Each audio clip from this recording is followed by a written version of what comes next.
said you would have had a good enough time I said I dancing with her, then you really I drank too much tequila. I said that on the air, okay? You get greedy with your And I do drink tequila all the time, so they don't know what they're talking about, that I don't do tequila shots. I'm not. I mean, okay? no. All right. To yourself. No, I'm done agree, now. but All right, you set me is it straight. safe to say That's that right. based on Thanks, the man. Thank you for your time. You're very welcome. Get out now. By the way, I've got. Well, this is good. You know, Ralph's got a bit of that arrogance too. Like, Of course. oh, Yeah. yeah. A bit. Like sort of the Ralph Ronnie thing. is the personification of arrogance. Yeah, it's like he doesn't know how he comes off either. He's got that blinder up too. And this is mortifying to me because the guy looks exactly like me, kind of, in a sort of way. Ralph went over to the Dollhouse, which is the local strip club, and he went over there, and there was a bunch of guys from the Howard Stern show. This one hot stripper, according to what my sources tell me, came up to Ralph, and she goes, "Oh, my God, Howard Stern, I love you," and starts making out with Ralph. You're kidding me. No, and so he played it up all night that he was me. Holy shit. But, you know, it's like, then I got to read you this. This is from Doug Goodstein. Sunday morning when Marlo's his wife, and I were eating breakfast at the hotel, the people at the table next to us were talking about the show. There were 4 people at the table, and they were discussing who they spotted. One guy said, "I got to see Howard, and he was a bit shorter and uglier than I expected." Oh, jeez. His friend quickly corrected him and said it's likely that wasn't Howard, but his stylist, Ralph. Wow. The guy realized that it was indeed Ralph he spotted and went on about how disgusting looking he was in person.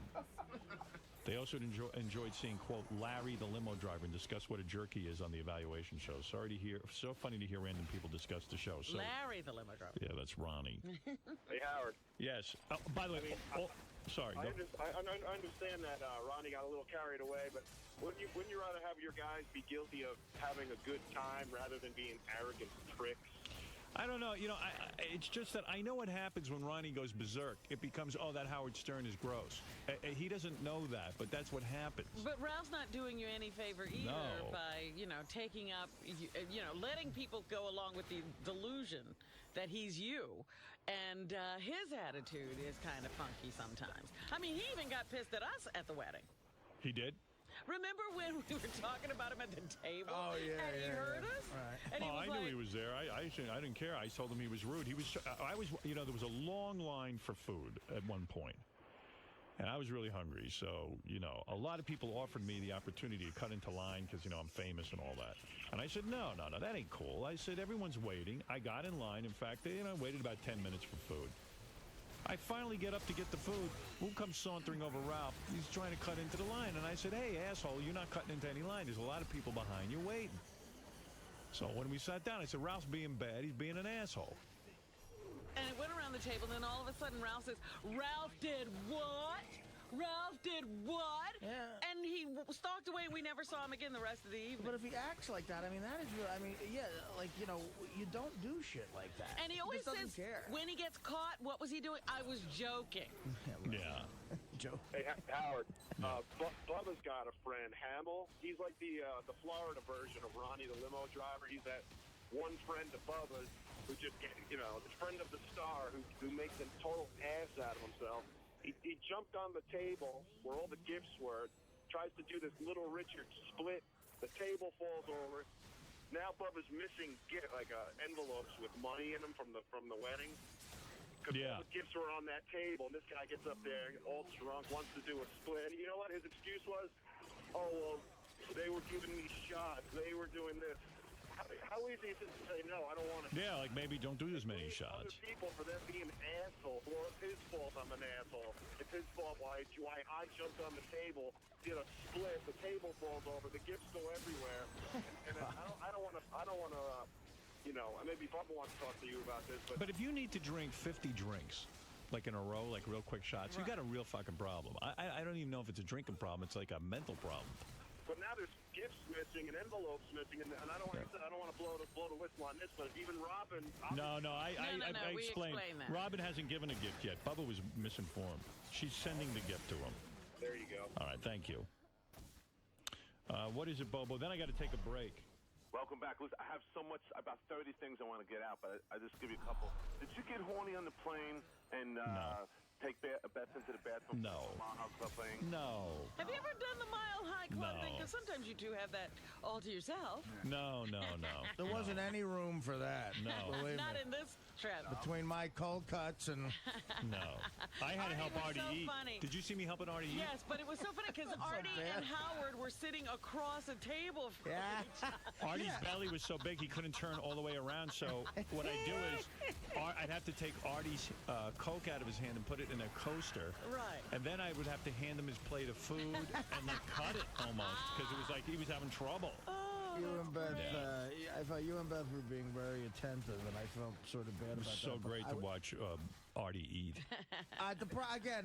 As much as I come off looking like the schmuck.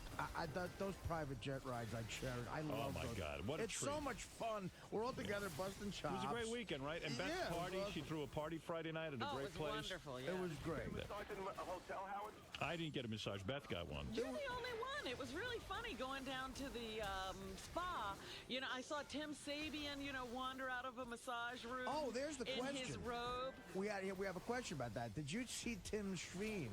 No, you know what? Because he thought you did, man. I was so shocked that it was Tim. I didn't look down, so he kept saying, I wondered if anything was hanging out. I really didn't see. Did you hear Baba Booey and Ross Apin had a couples joint massage? Oh, really? Well, Ross was supposed to go with his wife, and his wife canceled because she had to get her hair done. And then Gary ended up in the couples massage with Ross. Yeah, it was pretty good. And that was the other thing. So when I came out of my massage, looking at probably the same as Tim, there was Gary and Ross sitting there. And I said, it is bizarre to walk out in a robe and see your coworker. Absolutely. Well, What? Gary, one What do you time in want? Vegas at the Hard Rock, I saw Gary like naked in a fucking hot tub. Robin, I swear Gary to God, loves being naked. I got to tell you, Robin, it's not your fault, but Robin had a robe on that was as thick as you can imagine, and still her nipples just pierced through the robe. Right. You know, when I went into the women's lounge, I looked at myself and I went, oh, shit. I've got She has very- headlights. Putting through. She has very strong, thick nipples. But it's funny, Robin walked out of there like someone hit her in the head with a 2x4. Hey, was Howard, I relaxed. asked Gary was in the studio. What did Sal say to Mary over the airwaves? What do you Oh, mean? I know that. What's that? Well, that was a whole other issue when we all went. The show we did Friday afternoon from Bubba's studio, me, Sal, Richard, got so out of fucking control. And we were all drinking a little bit there, and Sal, was drunk and was, being a little crazy. And he said, "You know what? I'll ask Sal if you want to come in here and say it. You could say because I don't want to throw him under the bus." He said something as Howard that was so insanely offensive that Bubba bleeped it off the next Wow. thing about Gary's wife. And I know what it is, but I don't know. If Sal wants to say Hey, it, Sal, I don't want you being me on Bubba's show because some people actually think it is me. Although I guess His that'd be impression hypocritical. isn't that great, is it? Yeah, I guess that'd be hypocritical because Letterman does. We do Dave Letterman. So all right, you can do it. It's evil Howard. So I I think it's funny when he does Evil Howard, but I guess, and first of all, in defense of Sal, I did not think this was so insanely bad. But Bubba, they're the rednecks. They were very offended. There's a clip of it if you want to hear it. You know how Bubba likes fake Howard, so it was obviously not. My impression of you is not that good, and they just get a kick out of it. So it was satire. That's all it was. That's why I don't think anybody was offended.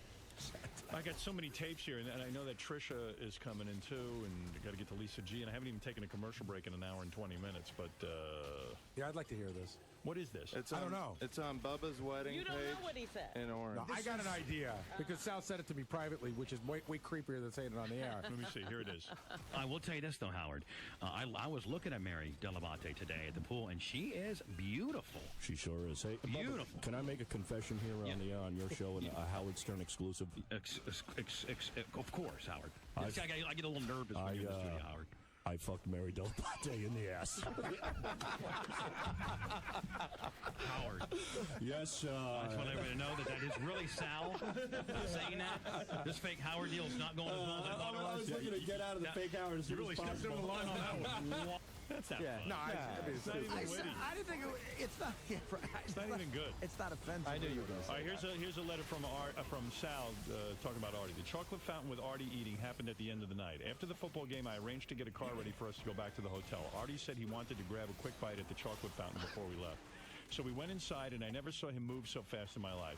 He headed straight over to the fountain, started dunking strawberries in the chocolate. After that, he grabbed chunks of wedding cake. And that, too, he ran into... cake? Yeah. The caterer came by to shake hands, but his fingers were so drenched in chocolate, Artie, that I scrambled to find a napkin so the poor guy wouldn't have chocolate all over his hand. That was so funny. After Artie shook his hand, he started munching on Krispy Kreme donuts. I suggested he dunk those under the chocolate, too. Artie looked at me like it was a genius idea. One of the best ideas he's ever had. And began dunking and chewing on these glazed donuts like it was his last day on Earth. Wow. When there was a tiny morsel of donut left, he dunked the last crumb along with his sausage fingers under the fountain and licked himself clean like a grizzly bear. I gotta tell you, on the plane sitting and watching Artie eat was a sheer joy. I mean, it's unbelievable. This poor kid, this 24-year-old kid, he's a nice guy. He came home and goes, hey, man, I really love to get a picture with you. And I had my hands up, dripping with I gotta tell you something. I said this to somebody. When you watch Artie eat, it's like watching Bjorn Borg play tennis. Yeah. Bjorn Borg. Whatever that fucking guy's name is. Bjorn Borg. Close enough. When you see him eating, it's like a maestro on the orchestra. Well, now you'd have to say Roger Federer. Hey, Howard. Yeah, right. Can I tell you the weird moment I had with Artie this weekend? I mean, it wasn't really a weird moment, but, you know, Artie was so exhausted at Howard's birthday party. So we go to the dollhouse, and then we drop Artie off at the hotel. It's probably 1 o'clock in the morning. And Artie says, hey, I've only slept 2 hours in the last 40, right? Okay. So now we get up the next day. Everybody was out late. We get to the pool. It's like 11 or 12. And then it's 1, and then it's 2. And now about 2 o'clock, the buzz starts. You know, where's Artie? And I said, you Artie, let him sleep. And we did. Right. So Artie's tired, Artie's tired, et cetera, et cetera. Then, like, it gets to be like 3 o'clock. Now people start coming up to me like, who's going to check on Artie? Meaning, who's going to make sure Artie's still alive? You know what I mean? Yeah, like, do you want to be the one to find him dead? You know, no, seriously. So then it's like, but it's under the guise of, well, somebody should make sure Artie got his suit, he's okay. But everyone makes sure Artie's okay, and okay is like a long word. So I have my massage at 4 o'clock. I call Artie's room at 3:30. Nobody answers, right? Now I go in to do my massage at 4 o'clock. I get it at 5. And now my thinking is, I got to call Artie. And if Artie doesn't pick up the phone, I now have to go get security to open the door. And I start thinking about what if I find Artie dead, Right. We've been there in Vegas. And so I call, it's 20 after 5. We have to leave. We have to be downstairs with the car at 6:15. It's 20 after 5. Artie answers the phone as if I called him at 4 in the morning. Right. I go, Artie, are you okay? Who is this? It's Gary. Did the cars leave yet? I go, Artie, calm down. I go, just want to make sure you're up. I'm up. I go, do you have your suit? He goes, yeah, the guy delivered it at noon, but I went back to sleep. Artie's like a baby in a sense that, like, I notice your move. Like, everyone takes care of you. Like, I got into it too. I end up feeding you. I end up making sure you're eating. I'm holding your coat for you. Beth was like, is Artie okay? Yeah. I think I need to get something for Artie. It's I said, he unbelievable. turns everybody into his mom. So you think it's diaper him? You think it's odd that Dana got burnt out on that? Yeah. I even said to Beth, I said, no wonder that whole thing didn't work. So it's a lot of work. I just look like I need help, I guess. I don't know. I'm not asking I swear anybody. you bring it out in everyone. Like, people are waking you up, and like even like we get to the airport and Artie goes, I don't have a car to pick me up. It's like nothing. Like you've got to be taken care of. I might have that vibe because a lot of people have done that for. Your mom and your sister take care of you. People who say that people in general are assholes. I go, no. Most people I've met in my life are very nice. People take care of you. Yeah, like, I don't know. They get me stuff. Here's the PS to the story. I even got caught up on the plane. I'm sitting and holding his Coca-Cola for him. Right. But the thing that's really give me that. Give me this. When we woke up on Saturday morning and it was so beautiful, I'm like, Artie slept this entire beautiful day you away. missed it all away. That's the road, You man. missed- Stand-up comedy on the road. If you sleep till 5 p.m. on the Saturday and you get up, it is like Christmas morning. Wow, I slept till 5 p.m. in Buffalo. Hey, Gary, give me a reality check, though, because Gary is kind of my reality check. I talk to Gary the most about stuff. Am I wrong about Ronnie? Shouldn't he get that under control? It was, you know what? It was, even though it was late and it was a weird, it was a weird thing to do. I don't care if it's late or anything because, it's not our thing. We're sort of in Bubba's world. And I know somebody said it was okay to do, but it's like we're down there. I always think that, we're having fun, but we're sort of on our best behavior down there. It's not our party to fuck with. Right. You know what I mean? Yeah. Here's the way to gauge it. If Ronnie's not affiliated with Howard, and he's doing that at the wedding, I think Bubba's dropping him. Right. He's just smoking him in the face. Yeah, that's what I've been trying to tell Ronnie. People are putting up with him because he's, part of our crew. Right. You know, so... Yeah. But Howard, can I say something? I agree with the caller. Ralph his arrogance was at an 11 the whole time. Is that true? I didn't think so. When you were on the beach with Beth, I ordered myself a pina colada and a strawberry daiquiri for my wife. My wife got up to go to the bathroom real quick. Ralph walks by, goes, "Whose daiquiri is that?" I go, "My wife's." He picks it up, starts drinking it, and walks away. Oh, that ain't cool. So I go, "Ralph, what the fuck are you doing?" That's he goes, awful. "Your wife's not here. I'm doing you a favor before it melts." And he goes, "And besides, when she gets back, order it and bill it to Howard's room like I do." And he kept walking. Whoa, he didn't say that. I swear to God. I swear to God. You better look at your bill, Howard. I looked at my bill. He didn't bill anything to the room.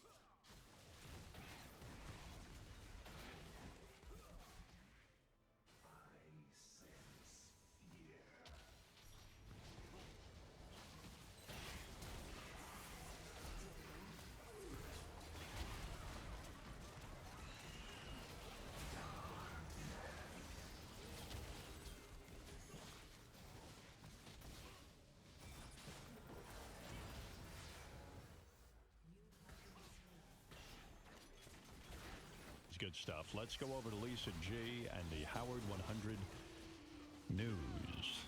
Hi, Lisa. There she is.